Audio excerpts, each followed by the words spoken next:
조갑제 TV 시청자 여러분 안녕하십니까. 2024년 9월 18일 오후 1시입니다. 어젯밤에 레바논 베이루트를 중심으로 해서 일어났던 기상천외의 사건은 국가안보의 소중함과 더불어 요사이 이 사이버 그리고 무선 전화, 무선 호출기, 해킹 이런 세계에서 일어나는 아주 예상할 수 없는 어떤 공격에 대한 대비가 매우 어렵다는 것을 잘 보여주었습니다.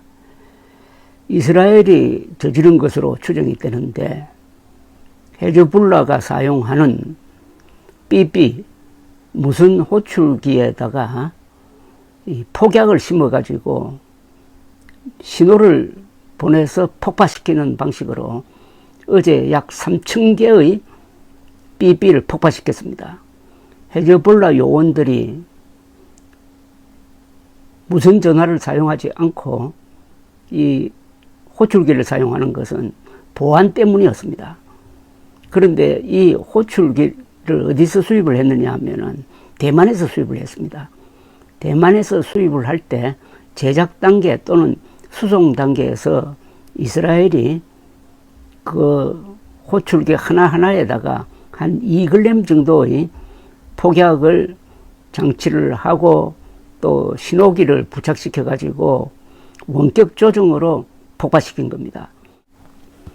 헤즈볼라 요원들이 가지고 있었던 3,000대의 삐삐가 시한폭탄이 되어버렸습니다. 그래서 현재까지 11명이 죽고 2,800명이 다쳤다고 합니다. 200명은 중상이라고 그럽니다.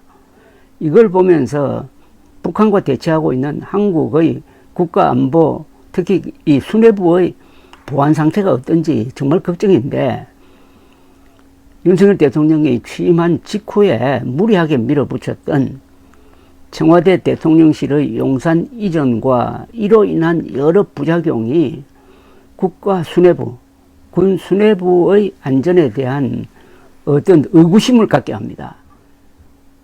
그 결과로 대통령과 국민들 사이의 소통은 별로 되는 게 없고 대통령과 군 지휘부의 안전 문제가 아직도 풀리지 않고 있습니다. 그런데 여기에 대해서 사실은 2022년 3월 반대 의견을 밝힌 사람들이 있었어요. 그 사람들이 보통 사람들이 아니고 합참의장을 지낸 11명의 예비역 대장들이 입장문을 낸 게 있습니다. 그 입장문을 다시 읽어보니까 이 11명의 예비역 대장들은 훌륭한 사람들이고 이걸 무시하고 무리하게 용산으로 국가지휘부를 옮긴 윤석열 대통령과 그 일을 전담했던 김용현 현 국방부 장관은 정말 문제가 있다.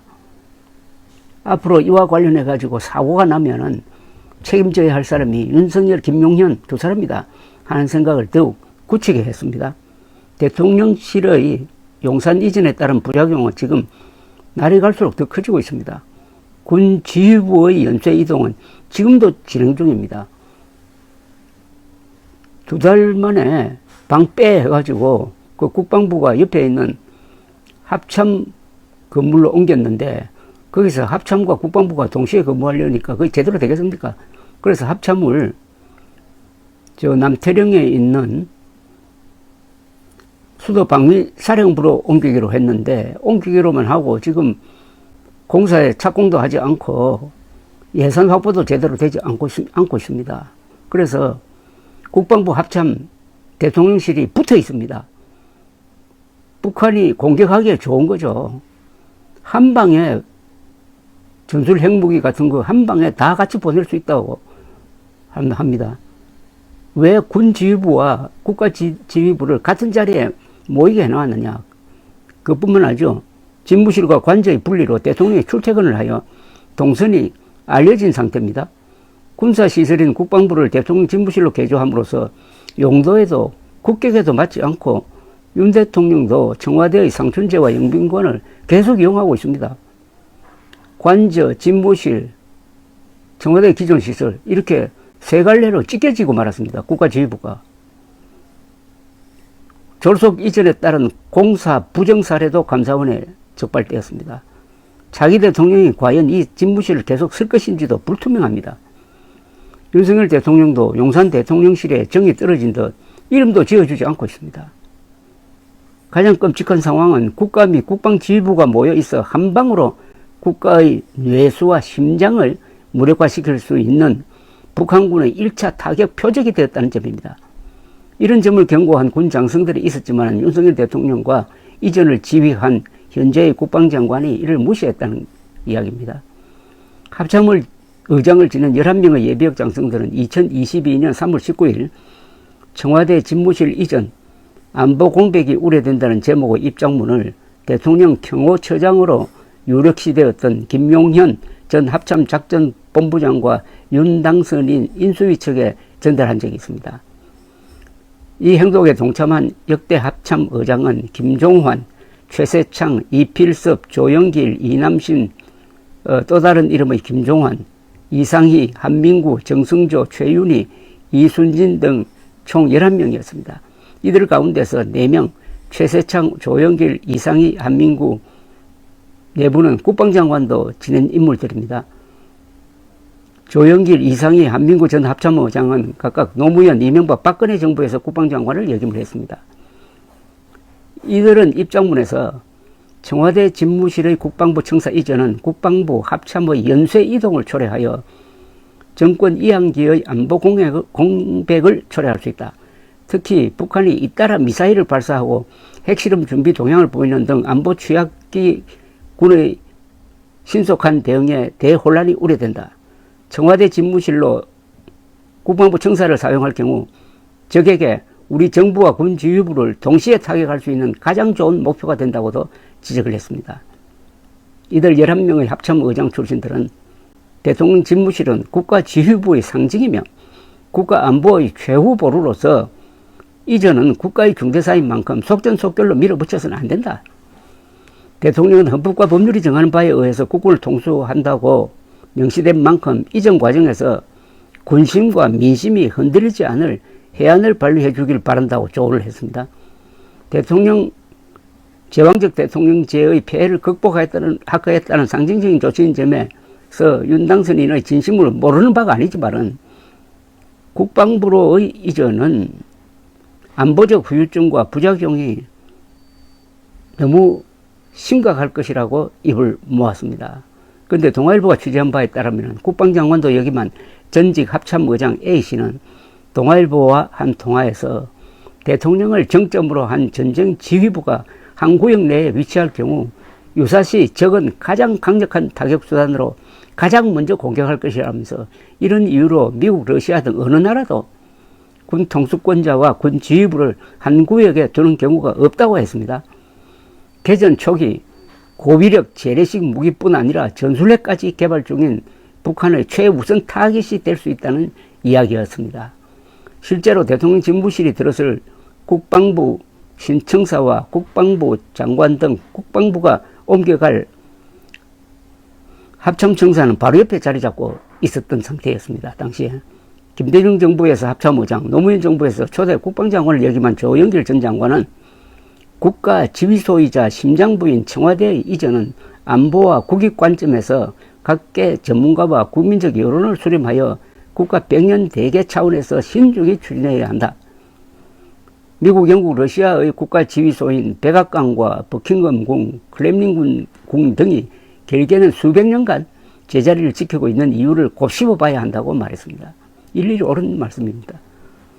다른 전직 합참의장인 B씨는 야전사령부 하나 옮기는데도 수년이 걸리는데 북한의 핵미사일 도발 등 안보 취약기에 청와대를 정치적 명분으로 한 달여 만에 옮긴다는 것은 어불성설이라면서 일단 청와대로 들어간 뒤 충분한 수기와 합의, 국민적 동의를 거쳐 추진해야 한다고 지적했습니다. 일부 인사들은 5년 임기 대통령이 섣불리 추진할 사안이 아니라고 일침을 놓기도 했습니다.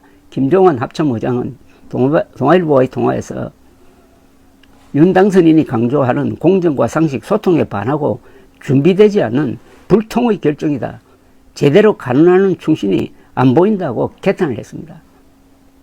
그런데 이 며칠 뒤 국방장관, 합참의장, 창원모 총장 등 대장 64명과 육해공 해병대 예비역 장성 1000여 명은 입장문을 통해서 대통령 집무실 용산 국방부 청사 이전에 따른 안보 공백은 없다면서 안보 공백을 빌미로 국민과 군을 분열하는 행위를 중단하라고 하여 앞서 입장문을 낸 11명의 전 합참의장을 공격을 했는데, 이건 다분히 동원된 사람들로 보입니다. 근데 지나놓고 보면은 이 1000여 명의 입장문이 맞습니까? 11명의 전 합참의장 입장문이 맞습니까? 누가 들어가가지고 이 예비역 장성들을 이렇게 분열시켰습니까? 근데 그 결과가 뭐냐 이겁니다. 결과가 대한민국의 국가지휘부, 딱 집어서 이야기한다면 대통령이 지금 위험에 처해 있다는 겁니다. 위험에 처해 있다는 것을 증명하라고 한다면 그건 참 끔찍한 상황을 이야기하는 건데, 제일 중요한 게 국방부, 합참, 그리고 대통령실이 한 군데 모여가지고 북한이 한 방에 무력화시킬 수 있다는 것. 그 다음에 윤석열 대통령의 동선이 다 노출되어가지고 하루에 딱 정해진 장소를 2차례 왔다 갔다 하고, 거기에 따른 또 경찰의 경비병력 소모가 또 얼마나 많습니까?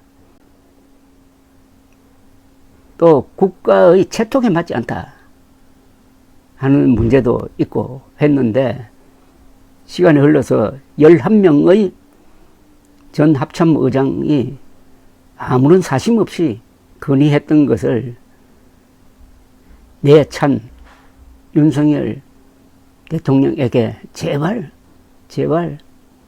사고가 없어야겠다는 마음밖에 없습니다. 국민들이 대통령의 안전을 이렇게 걱정하도록 만드는 대통령, 좀 문제 있는 것 아닙니까?